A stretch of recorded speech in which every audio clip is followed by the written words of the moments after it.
In 1619, Virginia was a sparsely populated island which was struggling to make the colony profitable for humans, but the colonies were devastated by disease, death, and Native American attacks. So when a badly damaged Dutch ship arrived on their island, carrying 20 kidnapped Africans, the colony offered food and services to the Dutchman in exchange for the human cargo. The colonies had no model for human slavery, so the Africans joined the Europeans to serve them in their fields. In exchange for 7 years of hard labor, they would be earning land and food. The colonies prospered and their exports grew more profitable. The colonies were more reluctant to lose their labor. Africans here were not subject to English common law, but they were workers without rights. In 1641, when slavery was legalized, situations became worse, and the law said that Africans became personal property and could be owner for life. Slavery became so profitable in the colonies that in 1660, King Charles II established a company named the Royal African Company to import Africans for slavery. They were referred to as black gold, who were imported from Africa to America. America relied on its own internal slave trade when the British outlawed slavery in 1807. By 1860, there were more than 1 million slaves being moved and sold within the colonies. The traders marched the slaves from the East Coast to the southern plantations. On the way, the slaves were treated like animals and herded in warehouses and yards. The traders wanted a self-reproducing labor force, and the labels they used reflected the degradation of slavery. They were sold in the auction, where women were further sold into prostitution or as mistresses to their masters. The enslaved population was controlled by legal authorized violence, whippings, and public beatings. But slavery always had its critics in America. As the slave trade grew, so did the opposition, and eventually, America became a country divided against itself. The black population. Within 100 years, around 25,000 black slaves occupied the colonies of North America, constituting about 10% of the total population. Most of the slaves were directly brought from Africa, while some of them were brought from the West Indies, who had already been working in the island for some time, and many of them were born in North America. Laws had defined their status clearly. They were slaves till they died, and the children of the female slaves were also bound to their masters. They could be freely sold or given freedom, and many tried to run away using the Underground Railway. For the owners, they were merely herds of animals. The number of slaves that were imported from Africa was highest between 1660 and 1700, when more and more white settlers cleared land for agriculture and plantations. The demand for slaves from West Indies reduced as they were more expensive, hard to get, or their strengths were destroyed because of the hardships from working on the sugar plantations.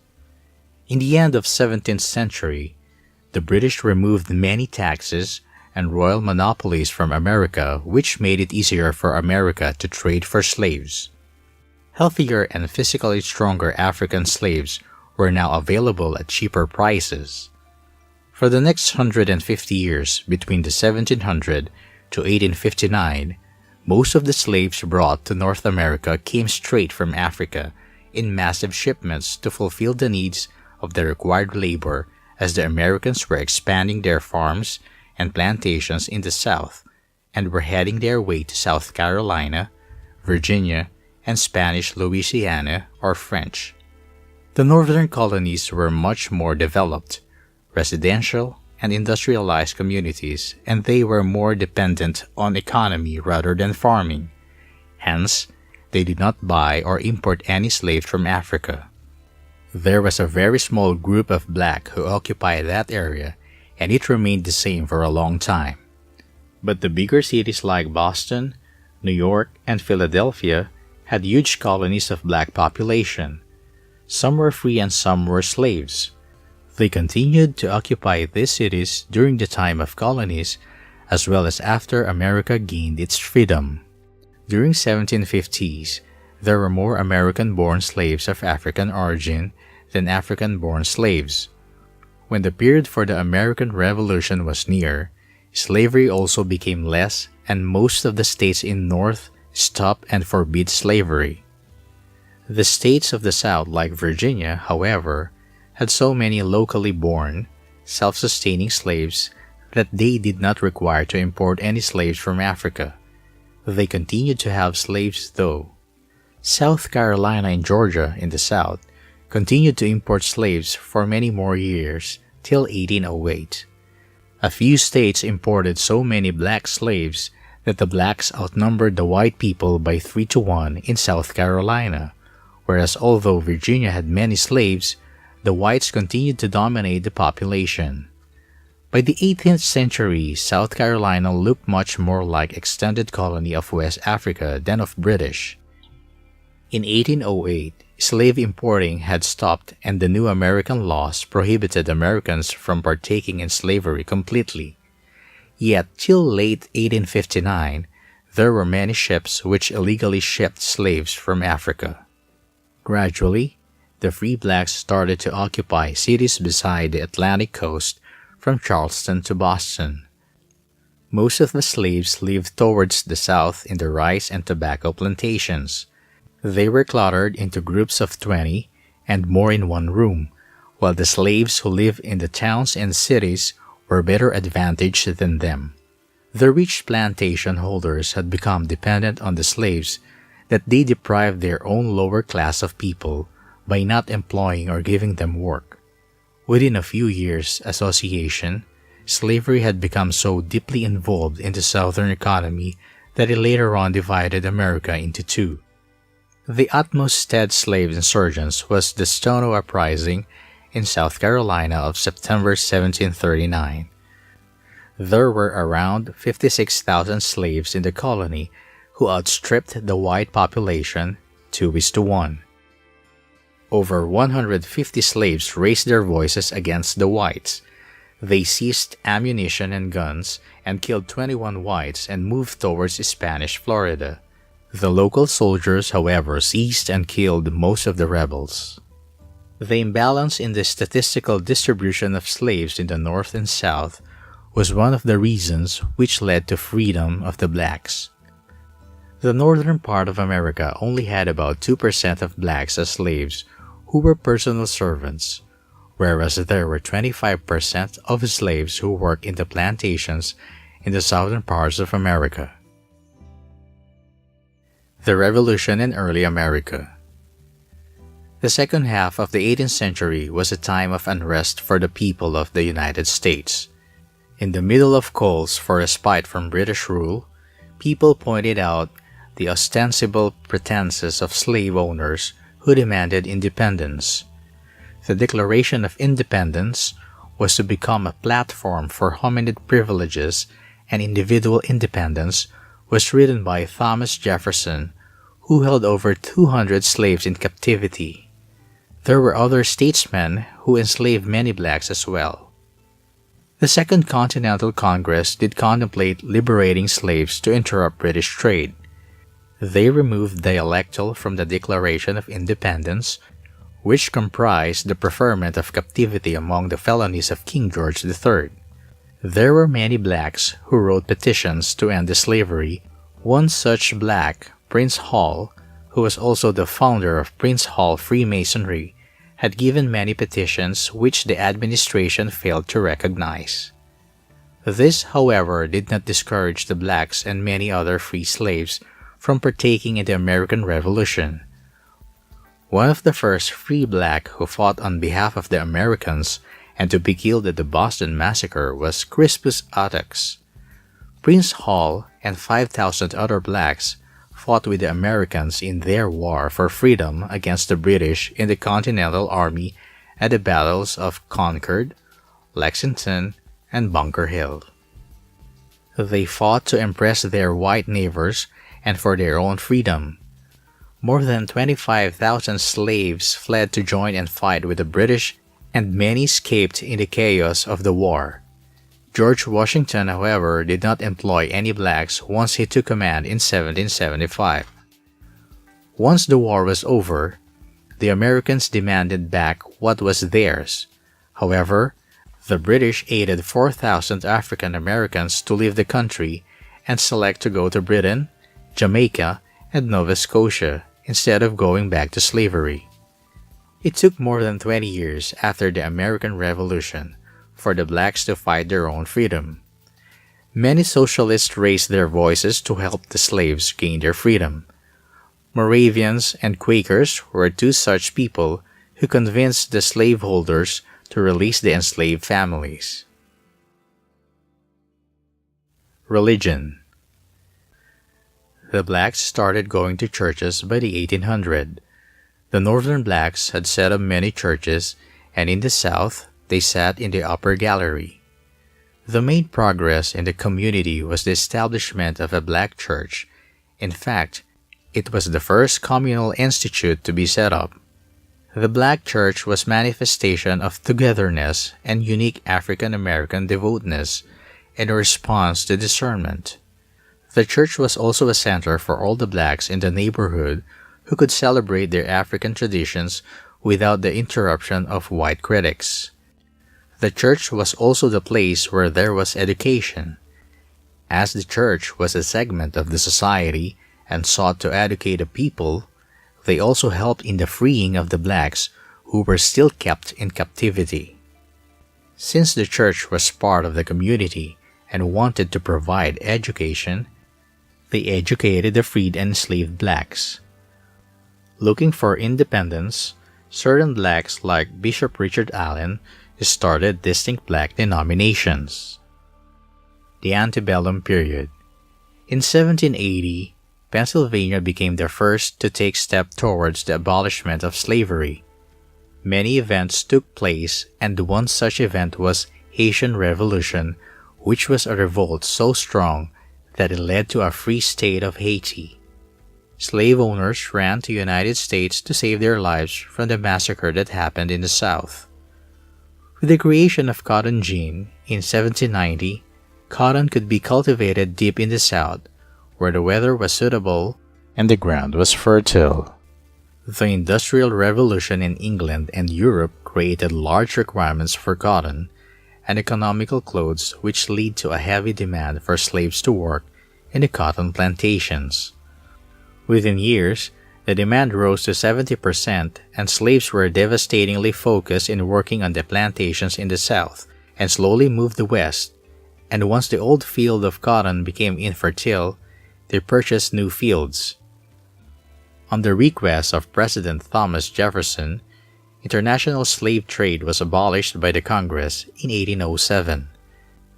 The American blacks rejoiced the moment of their victory against the slavery and prohibition on demand for slaves. The Upper South was undergoing changes in their ways of agriculture, and they were no longer having tobacco plantations, instead moved to mixed farming, which did not require much slaves. These slaves were sold to the buyers in the South, who were developing cotton plantations. According to Fugitive Slave Act of 1793, all the blacks were considered runaways unless a white affirmed on their behalf. Many free blacks and children were abducted and sold as slaves without any hopes of them being rescued. In 1819, there were 11 slave states and 11 free states that augmented sectionalism. The Congress feared the inequity, and which is why there was the Missouri Compromise in 1820, which stated that all the states would be admitted in the Union in pairs of one free and one slave. Abolitionism. Following the example of a Swedish monarch, King Charles I had passed a law in 1542 which could have abolished slavery in the colonies. Since it was not passed in all the colonies, it was not enforced. Later, in the 18th century, the Catholic Church took up the plea of Lourenco da Silva de Mendoca, formerly convicted the slave trade, which was confirmed fervently by Pope Gregory XVI in 1839. An abolitionist effort only began in the late 18th century when American and English Quakers began to query the ethics of captivity. There were many campaigns in the United States and Britain from 1840 to 1860 against slavery. According to Stamp, though abolitionists never argued that the physical treatment of slaves had any decisive bearing on the issue of the morality of slavery, their propaganda emphasized cruelties and atrocities for the purpose of winning converts. According to Blight, the authenticity of these reports about Southern atrocity is questionable. I know of no verification for them. The propaganda uses of such stories, though, were not lost on abolitionist editors such as Douglas. Kennicott debates the effectiveness of the black abolitionist who spoke in front of many local gatherings of the National Negro Conventions. Their arguments were based on slavery, opposing it on ethical, fiscal, and administrative grounds. Their participation in the campaigns were not only helpful in the abolitionist movement, but also was a proud moment for the community of the blacks. A book, Uncle Tom's Cabin by Harriet Beecher Stowe, published in 1852, changed the views of people of North about what they thought of slavery. The story was about a slave and brutalities faced by him in his daily life. It sold 100,000 copies in the first year that it published. Stowe was later invited to White House by Abraham Lincoln. The Black Community. There were more than 319,000 free blacks who roamed the cities of United States of America by 1830. Around half of them resided in the northern states.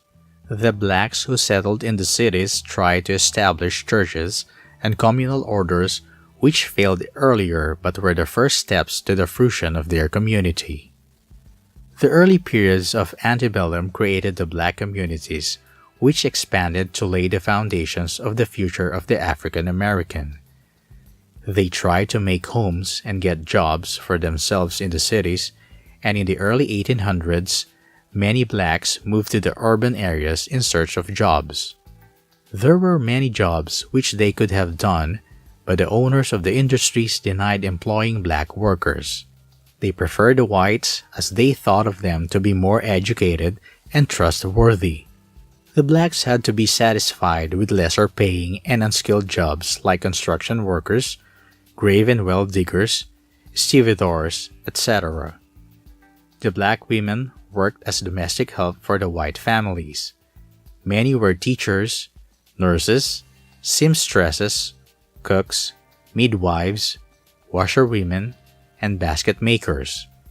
Many cities had individual cooks, confectioners, seamstresses, and basket makers, and many other professionalists. There were many African Americans who prioritized in reuniting with their friends and families rather than having free lives. Revolutionary War and poverty made it difficult for them to make houses and forced them to move west. While some of the blacks struggled in poverty, many were able to progress in businesses which was provided to the black community. Discrimination meant that the blacks were not allowed in white businesses or would be ill-treated there. Blacks like James Forten made their own communities that were owned by the blacks like lawyers, doctors, or other businessmen, which laid the foundations of middle-class black society. Founded in 1830, the American Society of Free Persons of Color and Black Church helped the blacks to fight political problems united. After the establishment of black church in North, the free blacks established black churches in the South also. The free blacks in Virginia created many communities in Virginia and Richmond where they could work as artists and make their own business, while the others could own lands and farm in the frontier areas, which was far from the control of the whites. Since the black were restricted from going to public schools, the black communities organized school for their children. The first school was established in Philadelphia in 1795 by Richard Allen. 5 years later, a priest named Absalom Jones started a school for the youth of the black communities. The African Americans regarded education was the way to economic success, happiness, and self-improvement. Only the children of black middle class could study in this school. Haitis Effect. The 10-year revolt of the Haitian slaves from 1791 to 1801 fueled the abolitionists and the slaves for their freedom in the United States of America. An edition of Niles' Weekly Register stated that blacks in Haiti were in a better condition than the slaves in Jamaica, and many other positive things have been referred to in the paper American Emancipation. These opinions were famous with both the African American slaves and the abolitionists. Slaves assembled about these thoughts with revolts against their controllers, as well as innocent white onlookers during the Nat Turner Rebellion of 1831 and the Denmark-Vesey Conspiracy of 1822. Traders and plantation owners were also highly worried about the magnitudes that Haiti's rebellion would have on early America for diverse motives. American Civil War Emancipation. The biggest turn in the African American history was when President Abraham Lincoln issued the Emancipation Proclamation on January 1, 1863, which legally declared all the slaves in the Confederate areas free. When the plantation owners learned that the emancipation would put an end to their flourishing trade, they moved their slaves far where the Union Army couldn't locate them. However, by 1865 of June, the Union Army had in control the entire Confederacy and had freed all the slaves. Around 200,000 free blacks and earlier slaves were now in the Union Navy and the Army, which gave them the rights to complete citizenship. The wars left most of the black population dislocated, as many of them died with diseases and sickness. Reconstruction. The 1866 Civil Rights Act made all the blacks citizens of the U.S. In 1868, a 14th Amendment allowed rights of a full U.S. citizenship to the African Americans. An approved 15th Amendment of the 1870 gave the black males the right to vote. The Freedmen's Bureau was a U.S. federal government agency created in 1865 to help the freed slaves in the South through the Restoration period of the United States, which endeavored to alter the society in the previous Confederacy. When the Union won over the Confederacy, there was a time of Southern black development known as Reconstruction which followed. The position of the South changed completely as the states which were left out were being reconsidered into the Union. Many men from the South started voting and were elected for the post of sheriff and United States Congress. Alliances of black and white Republicans approved bills to start the first public school systems in most of the states in South, though adequate finance was hard to get. Blacks made their own towns, churches, and businesses. Thousands traveled to Mississippi to try their luck and own land for themselves, as most of the land was not developed.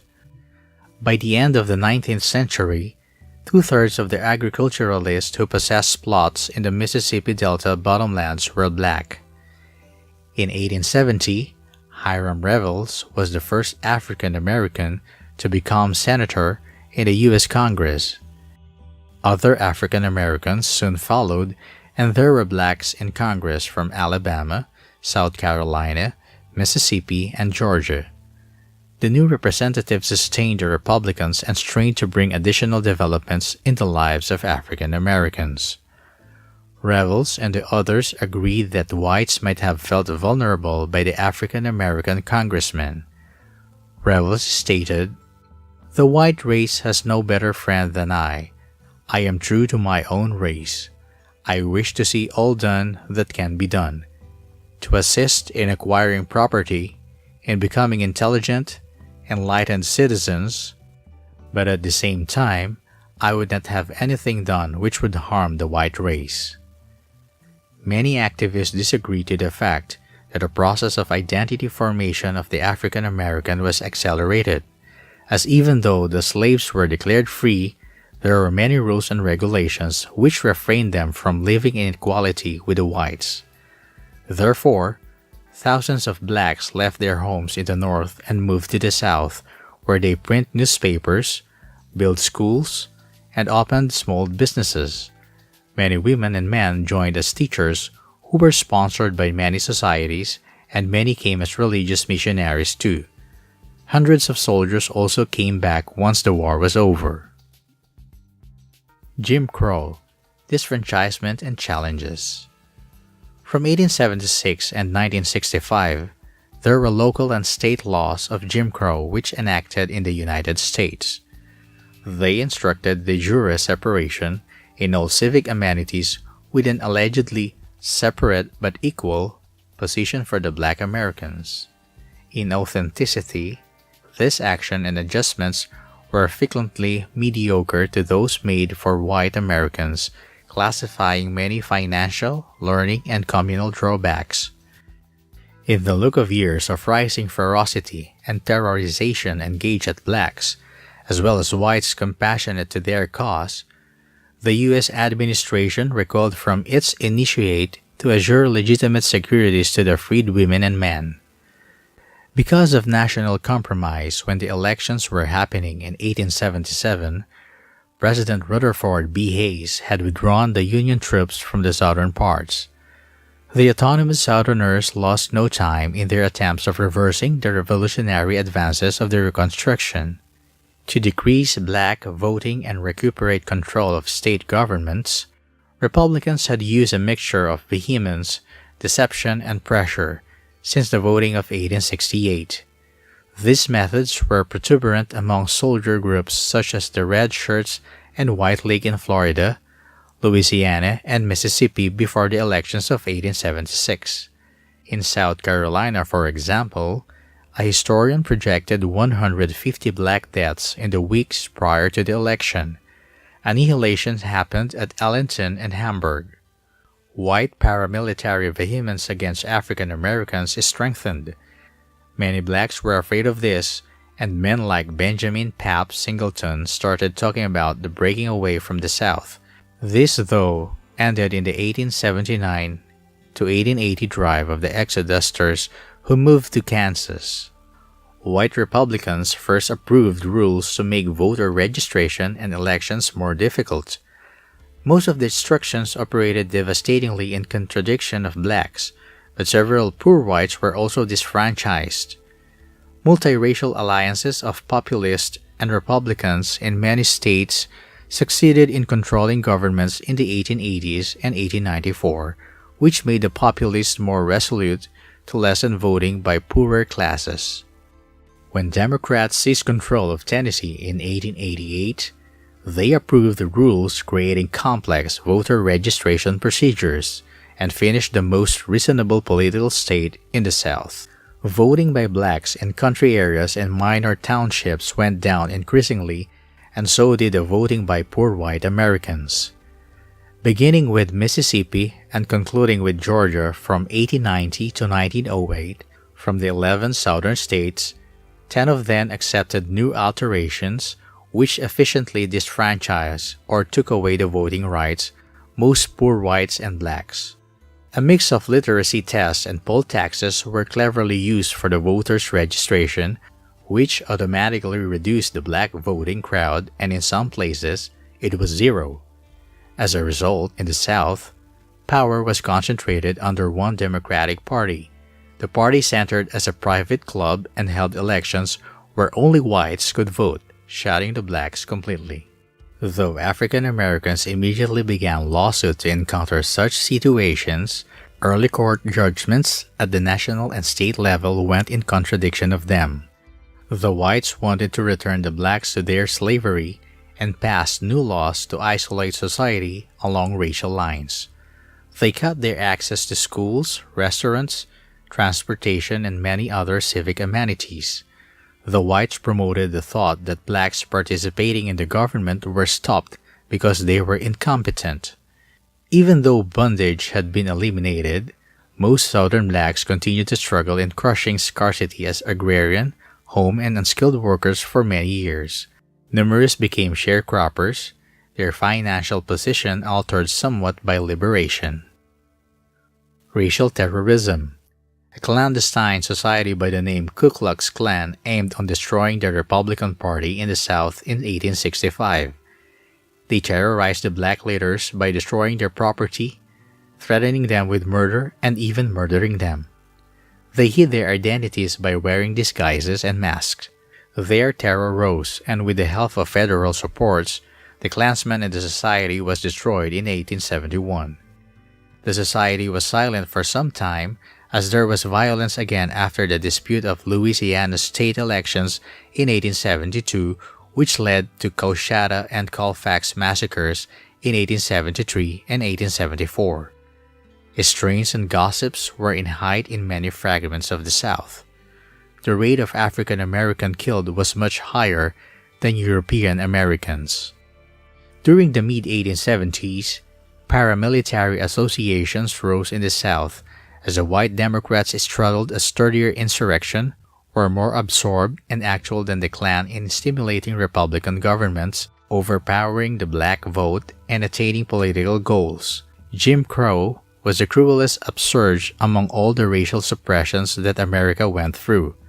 The brutalism continued till 1940, when millions of African Americans were murdered, disfranchised, and tortured.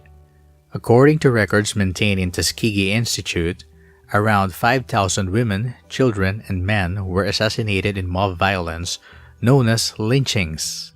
However, according to journalist Ida B. Wells, the killings were around 20,000, as there were many lynchings which were not reported. There were less than 50 whites among the thousands of lynchers, and spectators who were accused and just 4 were condemned. Since the blacks were disfranchised, they were unable to participate in any political processes, local offices, or sit in juries. The blacks did not have the rights to keep arms under the Jim Crow laws, which made them vulnerable to the attacks of the lynchings. They continued to live in a state of terror and fretfulness. Civil rights. In order to take action against these suppressings, 28 well-known African American, along with W. E. B. Du Bois, secretly met in Ontario at Niagara Falls. There, they shaped a strategy calling for an end to racial discrimination, full public freedoms for African Americans, and acknowledgement of hominid comradeship. This meeting, which happened, was known as the Niagara Movement. In 1908, after the infamous Springfield, Illinois racial unrest, and in 1909, many whites joined this movement and shaped the National Association for the Advancement of Colored People, or NAACP. The NAACP used the law court arrangement to encourage parity. At the native level, African Americans accepted a do-it-yourself approach. They joined their capitals to generate self-governing community and official lives for themselves. They built banks, schools, welfare institutions, small businesses, churches, African American newspapers to attend to wants of their societies. The chief manager of local self-help and national organizations was an educator from Alabama, Booker T. Washington. Broad-minded campaigners were frequently worried with the condition of the blacks. Ray Stannard Banker was the first journalist to scrutinize America's racial division in his book Following the Color Line, an account of Negro citizenship in the American democracy. The Great Migration and Harlem Renaissance. Over 5 million African American in 1910 moved to the West, northern cities, and Midwest in order to get jobs, educate their children, escape political abhorrence and discernment, and to enjoy a rightful better life. New York saw many blacks who settled in masses. They witnessed a cultural movement known as the Harlem Renaissance in the 1920s. There were many writers like Nella Larsen, Richard Wright, Langston Hughes, Claude McKay, and Zora Neale were some of the writers who became famous during this era. Other artists who flourished with their works were Archibald Motley, Louis Mailey Jones, William H. Johnson, and Jacob Lawrence. There were many theorists who embraced negritude or blackness. The south part of Chicago was a place for many trains for Arkansas, Louisiana, and Mississippi, which was declared the black capital of America, with many prosperous businesses, food, music, and art. There was a complete new group of strong African American politicians and association who came up. The NAACP gained strong and powerful members who always had anti-lynching campaigns and fought for the blacks. Business. Africans were forcibly brought to America for work, so when later they started getting their freedom, they started their own small businesses as small traders and hawkers. Some of the blacks started work even while they were working under tradesmen as slaves. The civil rights and emancipation permitted the businessman to operate within America legally, and many small businesses grew speedily. Jim Crow system fueled this movement more, and there were big communities of black which established business. There were thousands of small businesses which flourished by 1920, and most of them being insurance companies. The black communities faced a major setback in the Great Depression of 1929 to 1939. Most of the businesses closed down and many became unemployed. There were many federal programs later in the 1970s which helped in promoting smaller business activities and helped them financially. World War I. During the World War I, the forces of the United States remained separate. There were many African Americans who enrolled for the war. By November of 1918, more than 350,000 African Americans had worked on the Western Front with the American forces. Most of the units were in lower roles and did not come face to face with war. Still, they played a small role in the efforts of America's war. Later, 4 of the African American units were merged with the French units as 3 years of the Long War left the French army torn apart and in need of men. 369th Infantry Regiment was one of the distinguished units who fought bravely in the front lines for around 6 months. They were also known as the Harlem Hellfighters. 171 members of the regiment were awarded the Legion of Merit. Corporal Freddie Stowers of the 371st Infantry Regiment was the only African American to be honored with the Medal of Honor 73 years after his death. New Deal. There were many relief agencies started especially for the blacks, which made sure that they actually helped them. Associations like FERA, WPA, and CCC did much for the locals and hosted many relief programs. The WPA employed over 2 million laborers, and all the races were given the same wages and did not have any differentiation in the working conditions. Harold Ickes, who was a civil rights activist, headed a federal agency by the name of Public Works Administration, which set reservations for private companies who hired unskilled and skilled black labor in various construction projects through them. The effect was that the black who never got a chance to vote were now in favorable position, and they grabbed this opportunity to work with the new federal organizations as administrators and social workers. Activists necessitated a federal anti-lynching bill, but President Roosevelt knew it would never pass Congress, rather would ruin his New Deal coalition. Second Great Migration. More than 5 million African Americans of South migrated to other parts of the United States of America, which included Oakland, California, and Los Angeles. This was the Second Great Migration, which began in 1941 and lasted till 1970. There were many skilled jobs available as now the blacks were better educated and skilled. By the time Second Great Migration came to an end, the African American had become a developed population and with more than 80% living in cities. Many remained in the South, while some of them were living in the north central states, northeast, and west. Civil Rights Movement. Many civil rights groups like Southern Christian Leadership Conference or SCLC held across the South with strategies like boycotts, freedom rides, voter registration camps, and many peaceful actions like pickets, sit-ins, and marches on problems on voting rights and equal amenities. The Southern whites fought back, but the law enforcers replied back with fire horses, attack dogs, batons, mass arrests, and electric cattle prods. The highest point of the civil rights movement was the March in Washington for Jobs and Freedom in 1963, for which more than 250,000 gathered on the grounds of National Mall and Lincoln Memorial in Washington, D.C.